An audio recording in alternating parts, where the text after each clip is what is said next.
You are listening to the QSR Web Podcast, Episode 1. At the Restaurant Franchising and Innovation Summit, executives from leading brands will share their success stories of the numerous ways they have innovated to grow their franchises. Attendees will gain insight and inspiration to help them be more progressive in every facet of their businesses. Register today at franchisinginnovation.com. Hello, and welcome to the very first edition of the QSR Web Podcast. I'm QSR Web and Pizza Marketplace Editor Shelly Whitehead, and I am delighted you're checking this out today. Each Friday, we'll have a brief roundup of QSR, pizza, fast casual, and food truck news, as well as an interview with a brand leader, restaurant industry expert, focused on the things we believe our website readers want to hear about. So let's get started. We start, of course, with some news of the week across limited service, and it's been a week chock full of food safety concerns, from the latest news about fecal matter bacteria on London area McDonald's kiosk screens to the ongoing romaine lettuce E. coli problem that first hit the news last week.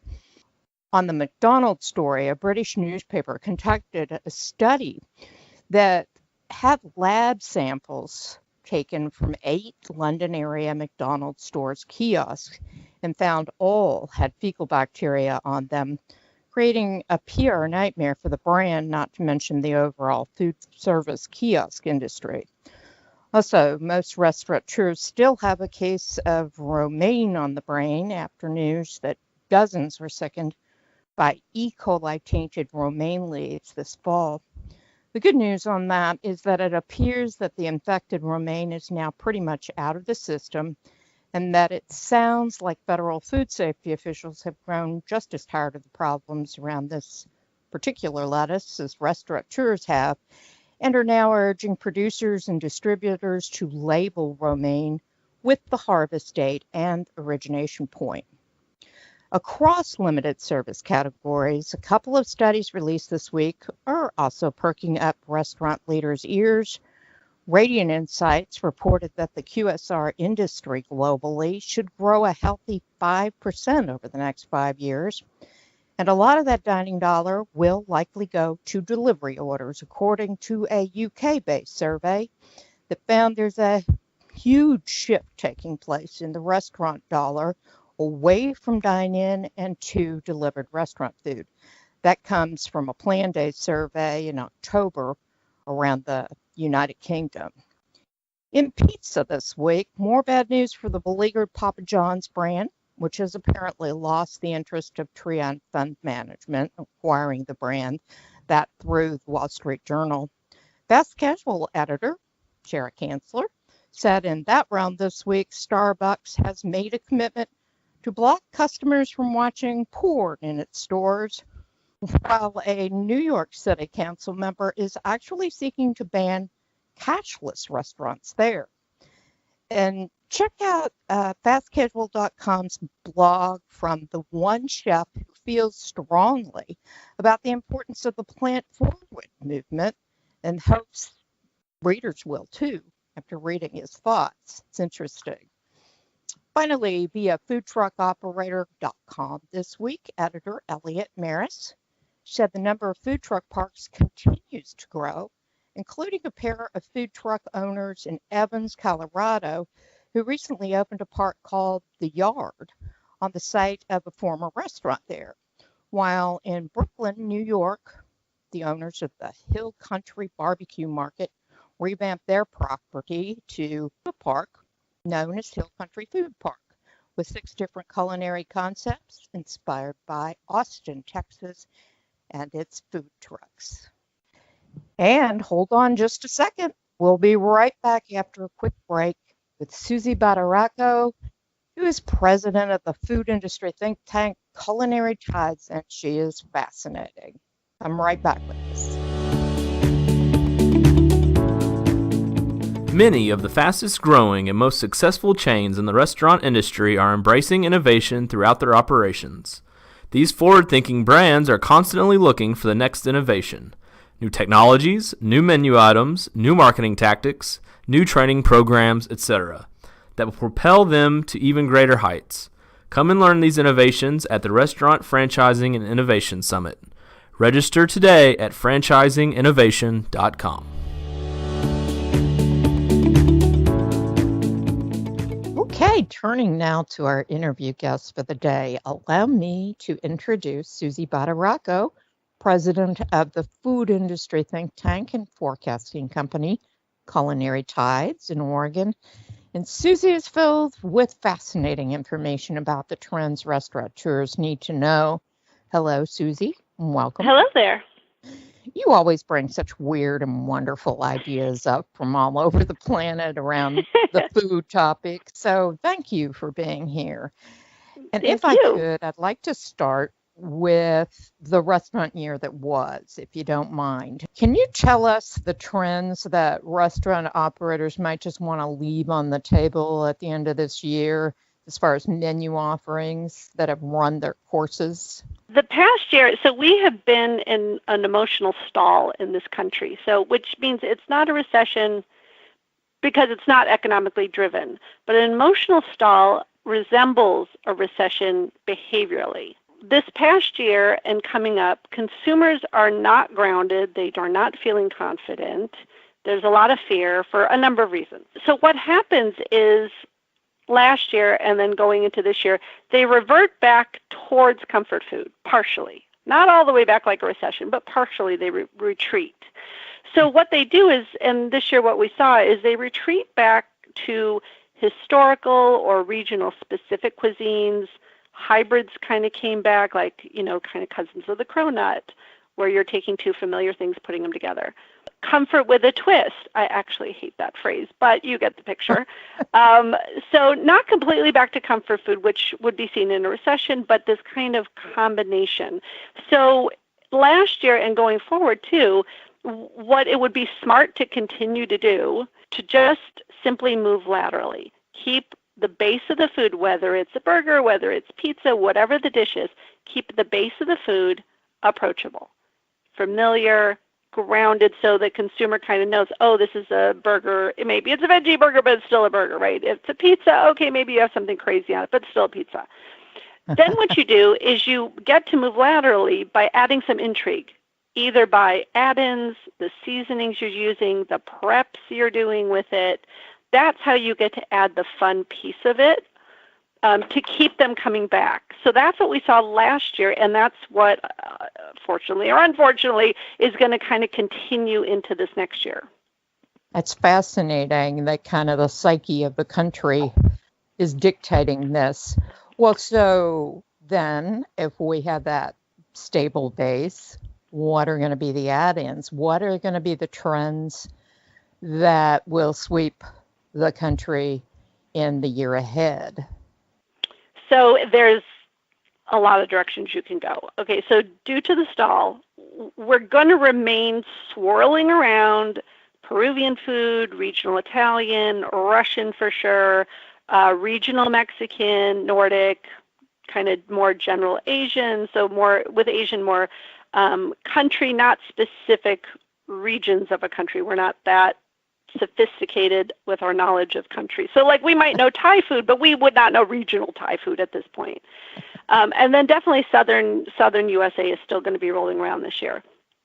So the rule of thumb right now is if it's a cuisine that we're fairly familiar with, let's say Mexican cuisine, what you want to do is you want to go regional. If it's one we're not familiar with, let's say Russian foods, you just want to stick with the global comfort foods of that country. You don't want to go regional quite yet because it would be too unfamiliar. So the trends that are going to continue for Southern cuisine get very specific, like Low Country, Gullah, Cajun Creole, Floridian, which is Florida and Cuba. And then Southern is traveling up the East Coast, so Ozark, Appalachian, Pennsylvania Dutch. Beyond this, you can go further into island territories around the southern U.S., so Cuban cuisine, definitely Puerto Rican cuisine, all of that's going to come in. If the stall continues, I would be looking at upper Midwest, Minnesota, Detroit, Chicago for ideas. So instead of Chicago pizza, try Detroit pizza. Nordic cuisine is quite approachable, especially in the bakery end. So that's where you can get into bread. So pizza can get into that as the base breads. Also, burgers can do that too with the bakery end of Scandinavian foods. And then if you are going to do Chicago, you don't just do Chicago pizza, you do some of the other Italian specialties that come out of that region. So see, the more you know the region and more familiar it is, kind of the more avant-garde you can be, the more sub-special you can be with that. So nationally, you're also going to see like regional barbecue, so very regional barbecue, right? Specific states, specific cities even coming into barbecue. Again, regional Mexican, Italian, you could go regional. Spanish, you could start going regional. Man, And you're then- gonna need an education in regional cuisines in order to go to the restaurant. Well, so that's why in a restaurant for consumers, you don't want to go regional unless it's already a flavor that's familiar, like Mexican or like Italian. Those you can then go regional. But right now, what consumers need is they need to feel grounded and in control and safe. So whatever you're doing, if you're doing something regional, you want to call it out. So you're kind of educating them on the menu, right? Either in what you're calling the dish or in the description of the dish. That's how you keep it approachable. If you start pulling regions that are super unfamiliar, or you start putting combinations together that, are very fusion, it's going to scare them, and they're not going to want to partake. They're just going to choose something else on the menu. Yeah, that does intimidate you as a customer. And right now exactly. And right now is not the time to intimidate anyone. Right now you have to, so the formula is, again, part of the dish has to be approachable, and then you get to have fun. So like if you're looking at Caribbean, something you want to put on the menu, think varietal citrus, think pepper sauces, think jerk coming in from Jamaica. If it's South America, some dish or some, twist on South America for like pizza or burger, then you're thinking like chimichurri. If it's Asian, then you're thinking sambal or adobo. If it's Eastern Bloc EU, then you're going sweet and sour, you're going fermented.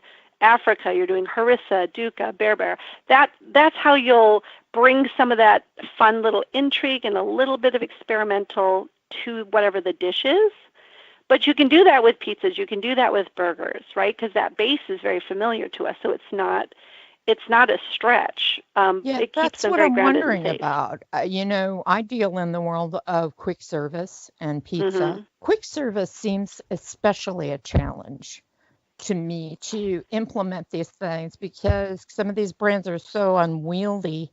I mean, how do you implement these types of trend-setting changes regularly into a quick service menu? If it was quick service and it was big, I would definitely introduce them as LTOs first off, just because like McDonald's is famous for doing LTOs, right? You just do a limited time offer and you see if it sticks or, if it doesn't. But in quick service, you have to just stay even a little bit calmer in whatever the prep is or whatever the add-in is of the seasoning. So you don't want to go as extreme as you would, let's say, even in fast casual with the spice combination coming from the Middle East. You'd want to take one step back and you want to go more kind of global national dish or a global national set of seasonings, something that's very familiar in that other country or a different U.S. region, because people are not going to QSRs to be hyper experimental, right? They like something new, definitely, but they're not going there to be, completely hyper experimental, especially if they might be bringing little kids with them. I mean, you have to back off a little bit on how extreme you're going to go from whatever the regions are. What about, I think that earlier this year when I talked to you, I was excited about this. You had mentioned some interest in Native American cuisine. Is that still a possibility? Yeah, Native American cuisine it's fabulous, but it's a tiny bit of a hot mess. Because what you see, and the reason it's not taking off like it should, because it hits every single button. that consumers want. It's regional cuisine, it's historical cuisine, it's sustainably sourced items, it's live fire cooking, it's communal dining. I mean, it hits every single button you could possibly want in a flavor trend and a food trend, right?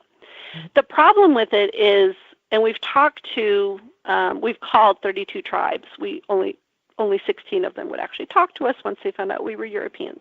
But basically, they said they don't want Europeans, which are Americans. They don't want Europeans to know what their food traditions are. So the only Native American chefs out there who have restaurants, they're not backed by the tribe. They're out there by themselves in the restaurant. And that's what the problem is. The Native American tribes themselves do not want it as a food and flavor trend for the country. That's the problem with it. That's its Achilles heel. And the only way you could open or launch anything with Native American cuisine is to have a Native American in the mix telling you what the food is. I mean, what the tribes told us is that they would rather have their food traditions die with them in the tribe than to share it with Europeans, which are us, Americans, other Americans, not natives.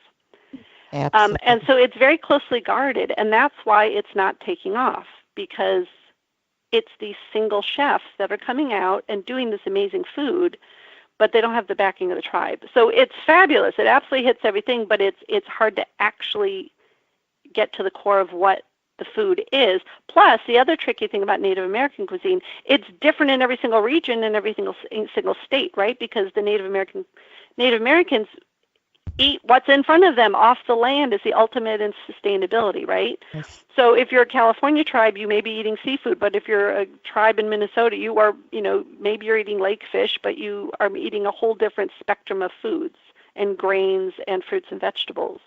So it changes depending on what state that tribe is in. Just one more question, and then we'll wrap it up. I wish I could go on talking with you all day. It's so fascinating. But and that being, if you have one piece of advice to give limited service restaurateurs, those within fast casual and QSR, what would it be for the year ahead as far as approaching the menu and your LTOs for the year?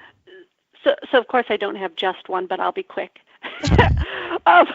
So I would actually, and it's not directly food related, I would be focused, and a lot of them are, which is super smart, I would be focused right now also, besides food, on the settings and experiences. It sets the tone of the trend. Settings like some of the QSRs who are going into they're going to more cafe format, for example. It changes what then the consumer expects from them, and it can open the doors to being a little more experimental or being a little more fringe or a little more, testing some waters, because the setting has changed. It changes what your experience is, which can be fabulous. Also pay attention to the preps. The preps are as important as the food, the preps and the add-ins. So right now, dry techniques are in: frying, air frying, deep frying, grilling, roasting, puffing, brick pressed items, cast iron cooking. If it's handmade, pickled, more indulgent, like roasted, more smoked, charred, something that's Instagram worthy. That's what they need to be focusing on for the preps. And then the add-ins, of course, they also have to watch what those trends are. Smoke, is it flavored heat, sweet heat? Is it global fruits that are going onto the burgers? What are the single grains that are in vogue? Can they do nitro coffee, if they're serving coffee? Can they play with florals? Some of the spices like sumac, rosemary, pandan, coffee rubs. All of that could be done. But again, it's what's the prep, what's the setting. I would also tell them, honestly, to keep your eye on convenience stores, because convenience stores are now directly in line with competing with QSRs, especially for the younger generations. Yes. And I would also tell them to form an emotional alliance with consumers. It will go a long way to gaining their allegiance and their trust for whatever the brand is. And remember that you, the QSR or the pizza company, whoever you are not the hero in the consumer story. They are. You are the guide, allowing them to be the hero in their own life. But you are not the hero. They don't need another hero. And also spend more time following the trajectory of a trend than worrying about what your competitors are doing, because after all, they may be idiots. Well put. So well put. This has been so much fun, and I knew it would be. You just bring a wealth of information, and I just thank you so much for being here, giving us your reads on the trends and eccentricities heading our way. I would love to have dinner at your house sometime. Oh, I am a fabulous cook, too. Thank you so much. You're welcome. Thank you so much. All right, then. And with that, we'll wrap it up for this week. But please share the podcast with others and share your thoughts with me about ideas for future interviews and just even topics of interest. Just shoot me an email at shellyw@networldmediagroup.com and give me your thoughts. I sure hope to hear from you. And I really hope you'll listen again next Friday when we'll have another edition of the podcast with next week's guest, Urban Bricks founder, CEO, and all-around ball of energy, Sammy Aldeeb, who will discuss, among other things, the power gadgets and menu diversification can have for a pizza brand. See you then.